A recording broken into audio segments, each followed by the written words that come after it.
ఆ! ముందుగా నా పేరు చేగొండి చంద్రశేఖర్. నేను పీజీ గ్రాడ్యుయేట్‌ని.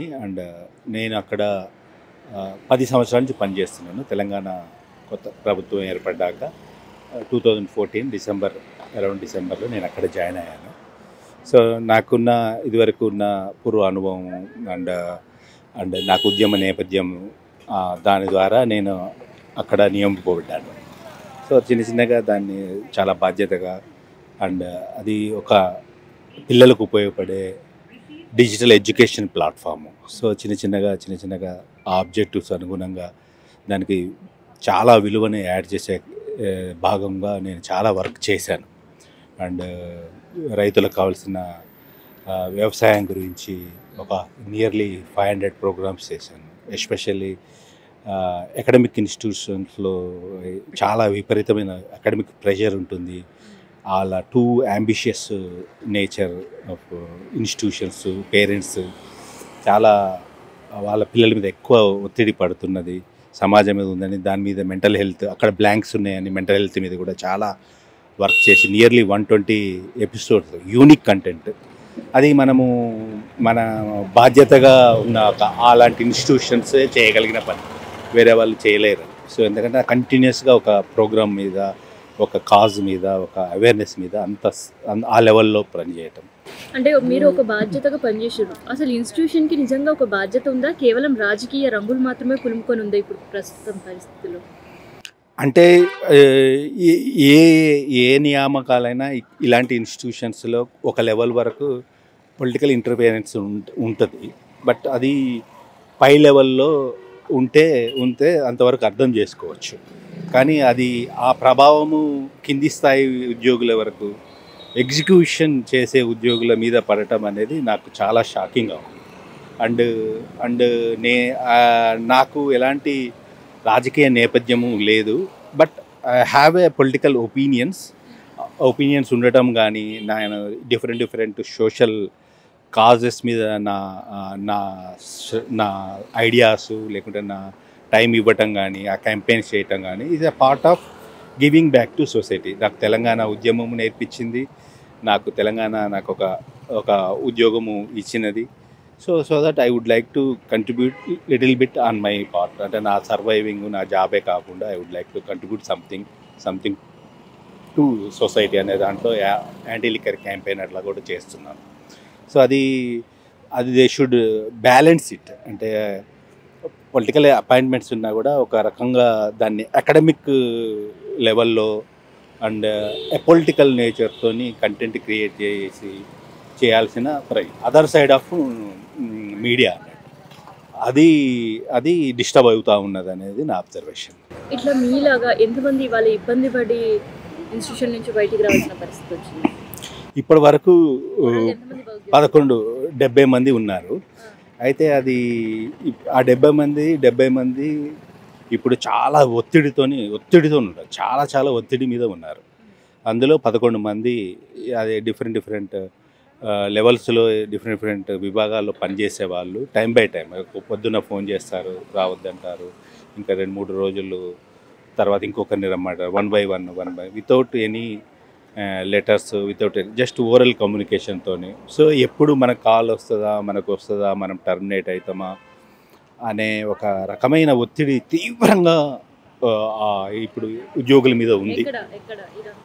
ఇదంతా టీశాట్ టెలివిజన్ నెట్వర్క్లో, అది గవర్నమెంట్ ఛానల్, ఐటీ డిపార్ట్మెంట్ కింద పనిచేస్తుంది. సరే, అది చాలా గమ్మత్తుగా ఉంది. ఎందుకంటే ఇప్పుడు మీరు గమనించే ఉంటారు, అంటే ఇప్పుడు world mental health day, work pressure మీద చాలా చర్చ జరుగుతుంది. ఈరోజు మెయిన్ బర్నింగ్ టాపిక్ మీరు చూసే ఉంటారు. సో దాని గురించి మాట్లాడుతున్న క్రమంలో ఒక గవర్నమెంట్ ఇన్స్టిట్యూషన్లో ఉద్యోగ భద్రత ఇవ్వాల్సిన ఎస్టాబ్లిష్మెంట్స్ వాళ్ళని తీసేయటము చాలా ఇబ్బంది అండ్ అన్వారంటెడ్. అండ్ ఇక వాళ్ళు ఇంక్లూడ్ చేసుకునే మనస్తత్వానికి కలిగి ఉండాలి. మాకు లీగల్ ప్రొటెక్షన్ లేకపోయి ఉండొచ్చు, వాళ్ళకు ఆ అథారిటీ ఉండవచ్చు కానీ అందరి పొట్టలు, అందరి జీవిక, అందరి లైఫ్ సేమే కదా. సో అంత హార్ష్గా, ర్యాష్గా మీరు వెళ్ళిపోండి అనటము చాలా చాలా షాకింగ్గా ఉంది, బాధగా ఉంది. ఇలాంటి మాలాంటి మధ్యతరగతి లైఫ్స్ ఈ జీవనం మీద ఆధారపడి, ఈ శాలరీ మీద ఆధారపడి ఉన్నప్పుడు చాలా సిన్సియర్గా వర్క్ చేస్తున్న క్రమంలో దాని మీద చాలా రిపర్కషన్స్ ఉంటాయి. పరిణామాలు ఏర్పడే దాదాపు 10 సంవత్సరాల్లో తీసివేతలు అయితే మేమైతే ఎప్పుడు వినలేదు. మరి ఎందుకు ఇప్పుడు ఇట్లాంటివి టీసాట్లో నాకేమనిపిస్తుంది అంటే పైన జరుగుతున్న డెవలప్మెంట్స్ పొలిటికల్ లెవెల్లో ఒక రకమైన తూతుమయమై జరుగుతున్న ఒక వార్ అక్కడికి లిమిట్ కాకుండా ఆ ప్రెషరు ఆ హీటు మా మీద కూడా పడుతున్నది. అంటే ఇప్పుడు పొలిటికల్ వార్ అంటే ఇవేం ఎలక్షన్ టైం కాదు, ఆల్రెడీ ఎలక్షన్ టైం అయిపోయింది. సర్కారు ఆల్రెడీ 10 months నుంచి మనం చూస్తూనే ఉన్నాం. సో దానికి ఉద్యోగులకి పైన ప్రెషర్కి ఏంటి సంబంధం? అదే నా క్వశ్చన్ కూడా అదే. అలాంటి ప్రెషర్ ఉండకూడదు. ఏమన్నా ఉంటే పని జాగ్రత్తగా వాళ్ళ కొత్తగా వచ్చిన వాళ్ళు కొత్తగా వాళ్ళ ఐడియాస్ ఎగ్జిక్యూట్ చేయమని చెప్పవచ్చు. లేకుంటే ఇంతవరకు నేను ఇంత ఇమ్మెన్స్ కంట్రిబ్యూట్ చేసి ఉన్నాను అండ్ నాకు ఒక ఎక్స్పీరియన్స్ 10 years ఒకే ఏరియాలో పని చేయటం అంటే ఎక్స్పీరియన్స్ యాడ్ అయి ఉన్నది. సో ఆ ఎక్స్పీరియన్స్ని వాళ్ళు చాలా పాజిటివ్గా ఉపయోగించుకోవచ్చు. లేకుంటే వాళ్ళ ఐడియాస్ని ఇంకా బెటర్గా ఎగ్జిక్యూట్ చేయాలంటే అక్కడ స్కోప్ ప్రొడక్షన్ కదా, కంటెంట్ క్రియేషన్ ఎన్ని మెదళ్ళైనా ఎంతమంది అయినా చేయొచ్చు. ఇట్స్ ఇన్ఫైనైట్ చేసుకోవచ్చు. ఇంక్లూడ్ చేసుకొని కలిసి కూడా పని చేసుకోవచ్చు. మీ వాళ్ళు మా వాళ్ళు అని లేకుండా కూడా చేసుకోవచ్చు. సో అల్టిమేట్గా అన్ని డిపార్ట్మెంట్లలో అంటే దీన్ని కొంచెం విస్తృతపరిచి చెప్పాలంటే అది కాంట్రాక్ట్ అయినా అవుట్సోర్సింగ్ అయినా కన్సల్ట్ అయినా జాబ్ సెక్యూరిటీ ఉన్నా లేకున్నా కూడా అందరూ లైఫ్ ఒకటే అండ్ వాళ్ళకు ఉద్యోగ భద్రత ఉండాలి. సో ఇలాంటి ఆలోచనలు మా వాళ్ళు మీ వాళ్ళు ఇంకా కొత్త ఐడియాలు ఇట్లా కాకుండా అందరు కలిసి చేసుకోవాలి. తెలంగాణ మూవ్మెంట్ అప్పుడు చూసిన మా వాళ్ళు మీ వాళ్ళని తెలంగాణ ఏపీ అని. సో మళ్ళీ అట్లాంటిది ఏమైనా కనిపిస్తుందా టీసాట్లో? లేదంటే గతంలో ఉండే ప్రభుత్వానికి పనిచేసారు, ఇప్పుడు ఈ సర్కార్కి పనిచేయరని ఒక డౌట్ఫుల్? యాక్చువల్గా ఐ సెన్స్ దట్ అండ్ నేను చిన్నగా రిప్రజెంట్ చేసుకుంటూ పోతున్నప్పుడు నేను అక్కడే అలాంటిదే నాకు కమ్యూనికేట్ అయింది. సో మేము యూ బిలాంగ్ టు దట్ అంటే మేము పాస్ట్ గవర్నమెంట్ ద్వారా వచ్చామనేది. సో పొలిటికల్ అఫిలియేషన్ మాకు ఎవరికీ లేదు అండ్ ఉద్యోగం చేసుకునే వాళ్ళకు ఉండకూడదు కూడా. సో నాకు అలాంటిది ఏం లేదు అండ్ ఇంకా మిగతా వాళ్ళకు అసలు లేదు. ఉద్యోగం చేసుకుంటాము ఒకవేళ ఉంటే అది వ్యక్తిగతం లెవెల్లో ఉంటుంది. పొలిటికల్ అఫిలియేషన్ అయితే జీరో. అసలు అలాంటి ఎక్స్ప్రెషన్స్ లాయల్టీ ఏముండవు. అండ్ నేను వేరియస్ లెవెల్లో నేను ఇక్కడికి మీకు వచ్చే ముందు 10-15 రోజులుగా నేను పర్స్యూ చేసుకుంటా. ఒక బాధ్యత గల ఉద్యోగిగా నేను ఆ ఉద్యోగాన్ని కాపాడుకోవాలి, నేను మంచిగానే పని చేశాననే దాంట్లో పర్స్యూ చేసుకుంటా, రిప్రజెంట్ చేసుకుంటా పోతూ కానీ నాకు అర్థమైన విషయము అదే sheer political reasons and that political heat is affecting us. Okay, అయితే ఇక్కడ ఇంకొకటి, ప్రైవేట్ ఉద్యోగాలు అంటే ఎప్పుడైనా ఎప్పుడు ఎక్కడ ఎట్లా ఊడితే అనేది ఎవరికి తెలియదు. కాకపోతే ఒక నోటీస్ పీరియడ్ అనేది ఉంటుంది. ఎగ్జాక్ట్లీ. ఉద్యోగి వెళ్ళిపోయిన నోటీస్ ఇవ్వాలి, లేదంటే ఒక సంస్థ తీసేస్తున్నప్పుడు కూడా వాళ్ళకి 1 నెల భత్యము లేదంటే 2 నెలల భత్యము ఇచ్చి వాళ్ళకు ఒక టైం పీరియడ్ చెప్పి తీసేసే పరిస్థితి ఏ ప్రైవేటు కనీసం మనం చూస్తుంటే చిన్న స్థాయి ఉద్యోగుల్లో కూడా కనిపిస్తుంది. మరి టీసాట్ అనేది ఒక సర్కార్కి సంబంధించిన ఒక వర్క్ ప్లేస్, మరి అక్కడ లేవా ఇవన్నీ నిబంధనలు?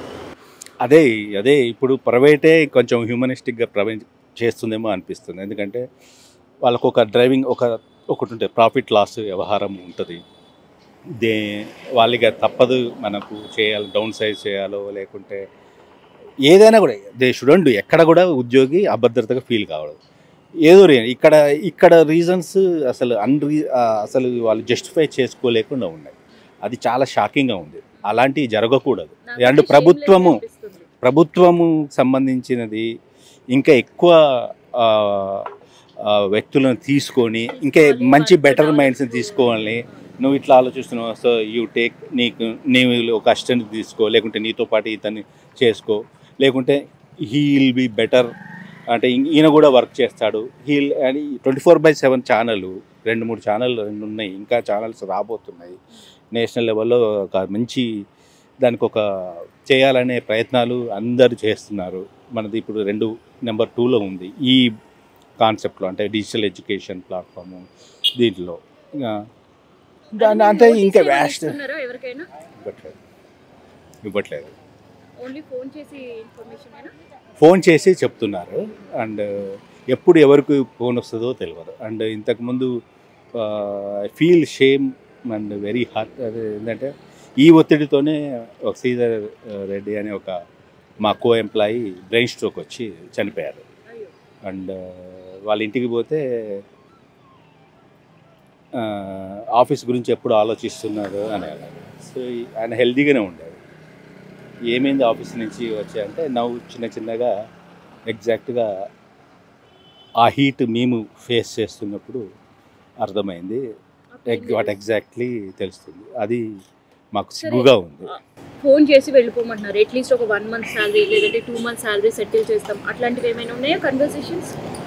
అలాంటివి ఏమీ లేవు. ఓపెన్గా ఉంది. జస్ట్ అదే ఆ ర్యాష్, అదే ఆ ట్రీట్మెంట్ మంచిగా అనిమి లేదు అసలు. We don't want to discuss that also.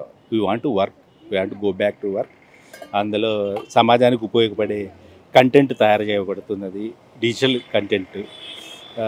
అది ఎక్కడ ఆ స్కోప్ ఉండదు. అండ్ అలాంటి మంచి సీరియస్ కంటెంట్ తయారు చేస్తున్నాం. అందులో మేము భాగమైనందుకు చాలా జాబ్ సాటిస్ఫాక్షన్ అయితే ఉన్నది. సో ఇంకా వాళ్ళు వస్తే కూడా ప్రాబ్లం లేదు. మేమందరం కలిసి పని చేయాలి. మేము would like to go back and work again. అది మా ఆలోచన. సో ఇప్పుడు మీరు తర్వాత చేయటము, నోటీస్ పీరియడ్ చేయటము అవన్నీ ఓకే, వాళ్ళు చేయాల్సినవి టు డూ లిస్ట్ అనుకోండి. But we don't want to think about the, discuss about the. We would like to go back and work again. అది మా పాయింట్.